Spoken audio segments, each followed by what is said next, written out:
Dom Pedro II, Rio de Janeiro, 2 de dezembro de 1825, Paris, 5 de dezembro de 1891, alcunhado o Magnânimo, foi o segundo e último monarca do Império do Brasil, tendo reinado o país durante um período de 58 anos. Teve a maioridade decretada para assumir o governo e evitar a desintegração do Império, tendo deixado ao sucessor republicano um país caracterizado como potência emergente na arena internacional. Teve a maioridade decretada para assumir o governo e evitar a desintegração do Império, tendo deixado ao sucessor republicano um país caracterizado como potência emergente na arena internacional. A nação distinguiu-se de seus vizinhos hispano-americanos, devido à sua estabilidade política, a liberdade de expressão zelosamente mantida, respeito pelos direitos civis excetuados uns escravos, ao seu crescimento econômico, vibrante e especialmente por sua forma de governo, uma funcional monarquia parlamentar constitucional.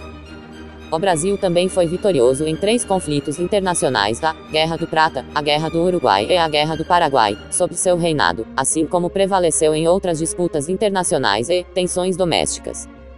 Sob o reinado de Dom Pedro II foram tomadas medidas de abolição gradativa da escravidão, apesar da oposição poderosa de interesses políticos e econômicos. Um erudito, o imperador estabeleceu uma reputação como um vigoroso patrocinador do conhecimento, da cultura e das ciências. Ele ganhou o respeito e a admiração de estudiosos como Graham Bell, Charles Darwin, Victor Hugo e Friedrich Nietzsche, e foi amigo de Richard Wagner, Louis Pasteur e Henry Wadsworth Longfellow, dentre outros. Apesar de não haver desejo por uma mudança na forma de governo pela maior parte dos brasileiros, o imperador foi retirado do poder em 15 de novembro de 1889, por meio de um golpe de Estado. Dom Pedro II não permitiu nenhuma medida contra sua remoção e não apoiou qualquer tentativa de restauração da monarquia. O imperador deposto passou os seus últimos 2 anos de vida no exílio na Europa, vivendo só. Os homens que o exilaram logo começaram a enxergá-lo como um modelo para a República Brasileira.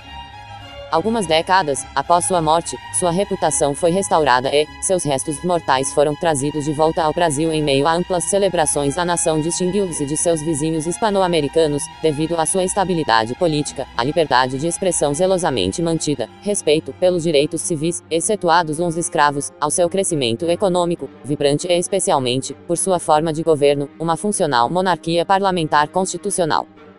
O Brasil também foi vitorioso em 3 conflitos internacionais: a Guerra do Prata, a Guerra do Uruguai e a Guerra do Paraguai, sob seu reinado, assim como prevaleceu em outras disputas internacionais e tensões domésticas. Sob o reinado de Dom Pedro II foram tomadas medidas de abolição gradativa da escravidão, apesar da oposição poderosa de interesses políticos e econômicos. Um erudito, o imperador estabeleceu uma reputação como um vigoroso patrocinador do conhecimento, da cultura e das ciências.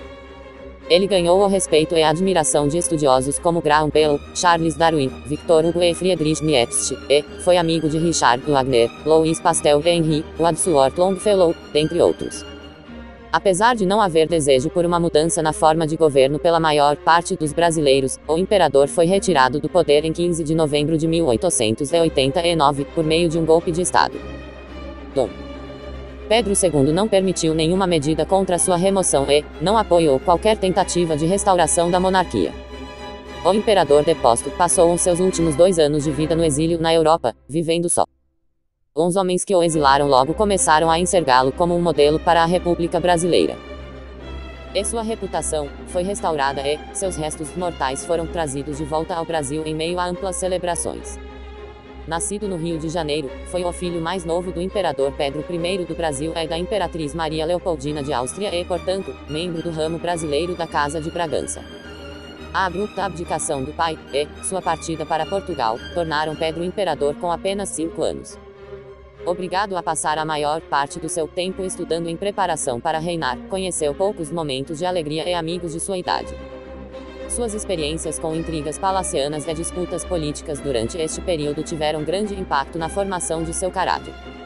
O imperador Dom Pedro II tornou-se um homem com forte senso de dever e devoção ao seu país e seu povo. Por outro lado, ele ressentiu-se cada vez mais de seu papel como monarca. Teve a maioridade decretada para assumir o governo e evitar a desintegração do império, tendo deixado ao sucessor republicano um país caracterizado como potência emergente na arena internacional. A nação distinguiu-se de seus vizinhos hispano-americanos, devido à sua estabilidade política, a liberdade de expressão zelosamente mantida, respeito pelos direitos civis excetuados uns escravos, ao seu crescimento econômico, vibrante e especialmente por sua forma de governo, uma funcional monarquia parlamentar constitucional. O Brasil também foi vitorioso em 3 conflitos internacionais: a Guerra do Prata, a Guerra do Uruguai e a Guerra do Paraguai, sob seu reinado, assim como prevaleceu em outras disputas internacionais e tensões domésticas. Sob o reinado de Dom Pedro II foram tomadas medidas de abolição gradativa da escravidão, apesar da oposição poderosa de interesses políticos e econômicos. Um erudito, o imperador estabeleceu uma reputação como um vigoroso patrocinador do conhecimento, da cultura e das ciências.